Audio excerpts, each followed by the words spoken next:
Bonjour à tous sur la chaîne Dialogue qui relie le masculin et le féminin. Aujourd'hui, on change. Ce ne sera pas des cartes, vous me voyez. Je vais faire de la bibliomancie. C'est aussi pour vous montrer que des messages, il y en a partout et qu'on peut recevoir des messages en lisant un livre. J'en ai eu un magnifique. C'était pas cette nuit, c'était la nuit d'avant. En lisant un bouquin, j'ai eu une illumination. Donc je vous invite là à voir comment on peut faire. C'est pas très difficile. On prend un livre, on tourne les pages. On tombe sur quelque chose, ça parle ou ça parle pas. On va faire la problématique avec le livre de Charles Pépin qui s'appelle « La rencontre, une philosophie ». C'est un livre magnifique. Quand je l'ai lu, en fait, j'ai pleuré sur certaines pages. Je me suis arrêtée par moment de lire tellement il fallait que j'intègre en fait ce que j'étais en train de rencontrer. Donc si pour Noël, vous ne savez pas quoi offrir, quoi vous offrir, offrez-vous la rencontre. Alors, on y va avec la rencontre. Donc, bibliomancie, c'est ça. On fait ça. Je vous regarde bien en face. Hop. Et on a en titre ici, moi c'est ce qui m'apparaît le plus, sortir de chez soi. Lorsque je m'inscris à un cours de tango pour rencontrer quelqu'un, ou par goût pour cette danse, afin de m'y perfectionner et éventuellement de rencontrer quelqu'un à cette occasion. La motivation est tout autre, c'est le début de la phrase. La motivation est tout autre lorsque je m'inscris à un cours de tango pour rencontrer quelqu'un ou par goût pour cette danse afin de m'y perfectionner et éventuellement rencontrer quelqu'un à cette occasion. Dans le premier cas, l'approche trop volontariste risque d'être contre-productive. L'enjeu, l'attente se faisant pesant, la déception grande en cas d'échec. Dans le second, la rencontre advient par surcroît comme une grâce, une fleur poussée dans le sol fertilisé par nos actions, nos passions, notre ouverture, notre curiosité. Ce que le livre de Charles Pépin, qui est philosophe, vient dire là, c'est effectivement les situations d'attente. Quand on essaye de forcer les choses, qu'on veut ça. Alors, je me sens seule, donc je vais m'inscrire dans un cours, là, c'est de tango, ou autre part, pour pouvoir rencontrer quelqu'un. Et puis, effectivement, comme il dit, il peut avoir que de la déception si en fait l'objectif, c'est celui-là. Alors que si c'est au niveau du cœur, de pouvoir s'amuser, de pouvoir se perfectionner, comme il dit, eh bien en fait, tout est du bonheur. La problématique est donc, comment fait-on pour aller vers le cœur et non la raison? Alors, pour le masculin, je vais prendre ce livre-là. Ça s'appelle « Les flammes jumelles ». Ici, c'est mon nom et mon prénom. C'est moi qui l'ai écrit. Et c'est sur le parcours FJ. D'accord? Alors qu'on a comprendre l'amour inconditionnel. Suis-je flamme jumelle? Quelle est ta flamme? Quelle est la mienne? Quelle est la flamme? Quelle est la mienne? Enfin bref, en gros, ce livre-là, c'est Vive la séparation, parce que c'est là, en fait, où tout se joue. Le masculin, comment fait-il, en fait, pour pouvoir rester dans ce discernement qu'il faut le faire avec le cœur et non pas se retrouver dans la déception? C'est choisir, en fait. Hein. On peut dire que la problématique, c'est le choix. Alors, le masculin. Le masculin, on a « Allô, docteur » ici. Chacun est différent et porte une histoire ou un bagage différent. Nous ne sommes pas égaux devant la souffrance ou le mal-être. Bien que je parle ici des relations de flammes jumelles, une sphère aux accents spirituels, il est important de vous tourner vers un médecin, qu'il soit psychiatre ou non, ou d'aller à l'hôpital si vous ressentez des douleurs physiques, psychiques insupportables ou si vous êtes en danger. Donc de la même manière, sur ce parcours, si vous vous ressentez en parcours flamme jumelle ou dans une attente particulière, vous mettre dans l'attente peut vous provoquer en fait vraiment un mal-être. Donc, et sur ce parcours, c'est pas toujours facile de ne pas être dans l'attente. Faites-vous aider.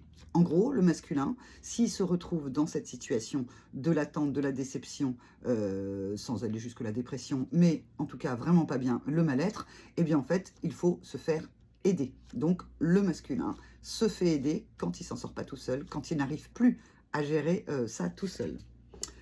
Le féminin, avec quoi comme livre? Eh bien, celui-là, L'Union des flammes jumelles.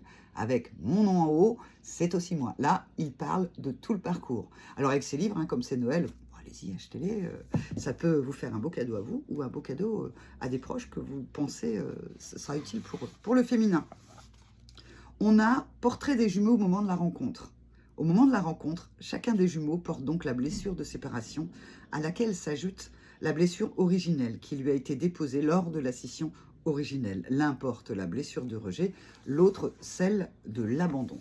Alors pour le féminin par rapport à la problématique, hein, le choix, c'est prendre conscience elle aussi qu'elle peut porter soit la blessure de rejet, soit la blessure d'abandon, et que si elle va vers des activités où en fait elle recherche l'amour, alors qu'en fait c'est un cours de tango, bah, elle risque d'être mise à mal par soit la blessure de rejet, soit la blessure d'abandon, en fonction de sa polarité. Hein, puisque en fait le féminin peut, si on le genre, il peut porter l'une ou l'autre. Si on parle simplement de polarité, c'est la blessure de rejet. Donc, quelque part, pour le choix, choisir de se mettre en sécurité, d'aller pour le féminin dans des endroits où elle ne risque pas d'être impacté par une blessure de rejet. Si on va à un cours de tango, on peut se retrouver, je suppose, j'en ai jamais fait, on peut se retrouver sur le côté la personne n'est pas invitée, par exemple, et l'impression d'être rejetée ou abandonnée, si c'est un masculin, mais là on était sur la polarité féminine. Donc pour le féminin, quand en fait il faut faire le choix par rapport à une activité, par rapport à quelque chose, eh bien le féminin, lui, va devoir se protéger de la blessure de rejet qui est la sienne, ou aller en conscience travailler sa blessure de rejet dans ce type d'endroit. Pour le conseil au masculin et au féminin, ça n'est pas un livre de moi, j'en avais encore un autre et autre chose, mais je me suis dit, ça suffit la minute commerciale, mais ils sont très bien mes bouquins quand même. Là, j'ai pris le livre de Dzongzar Jamyang Khyentse, N'est pas bouddhiste qui veut. Ce livre est excellent par rapport à la spiritualité, par rapport au fait d'imaginer que quelqu'un de très spirituel n'ira pas dans un concert de rock parce que ça pourrait être pas des objets de lumière, hein, ou qu'il ne mangerait pas de viande, par exemple. On peut être dans la spiritualité et ne pas être végétarien. Et on peut être végétarien et ne pas être dans la spiritualité.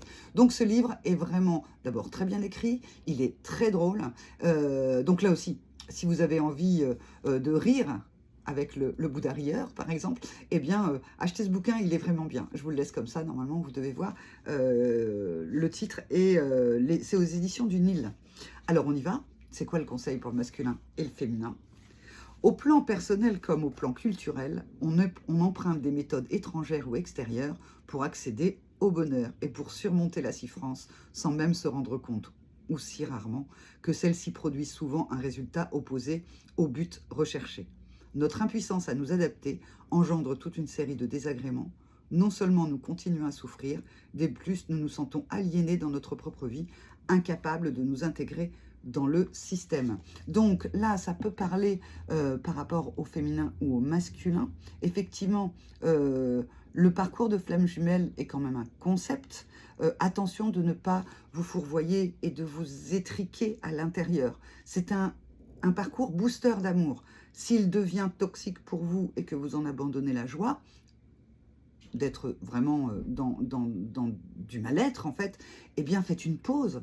Faites une pause et puis choisissez d'écouter vos besoins ou de vous mettre en sécurité, comme on avait, par exemple, pour le masculin ou pour le féminin, qui sont très sages.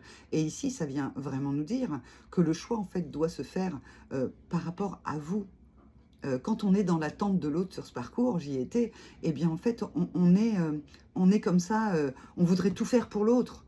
Et en plus on peut se trouver dans Cartman qui est sauveur bourreau victime, mais je m'égare là. Mais en tout cas, quand vous êtes sur un parcours, ou même si c'est pas un parcours flamme jumelle mais c'est sentimental, eh bien continuez à vous regarder vous. Et si vous vous en sortez pas, demandez de l'aide à l'extérieur, ou en fait, regardez vos propres blessures, et là aussi, si vous vous en sortez pas, allez regarder avec quelqu'un pour pouvoir être accompagné, pour pouvoir aller mieux. Donc, on prend soin de soi, on reste sur l'amour de soi dans un premier temps, parce que c'est par l'amour de soi, l'amour guérit tout, hein, mais l'amour de soi guérit vraiment tout à l'intérieur de soi. Voilà, si vous avez des problématiques de mal-être, si vous avez besoin d'un accompagnement, tout est dans la bio. Si vous voulez faire un petit commentaire par rapport à la bibliomancie que je viens de faire là, si ça vous a plu, si vous voulez que je le repasse plus souvent, eh bien n'hésitez pas. Et puis quoi, il y a le commentaire, le petit cœur, enfin voilà, vous savez tout ça, par amour pour vous, si vous avez envie de m'envoyer cet amour-là, faites-le, il n'y a aucun souci. Je vous dis à lundi pour d'autres tirages. Pour ce week-end, je vais vous mettre une petite vidéo que j'avais tournée il y a quelques temps, et comme ça vous en saurez un peu plus sur mon accompagnement. Au revoir.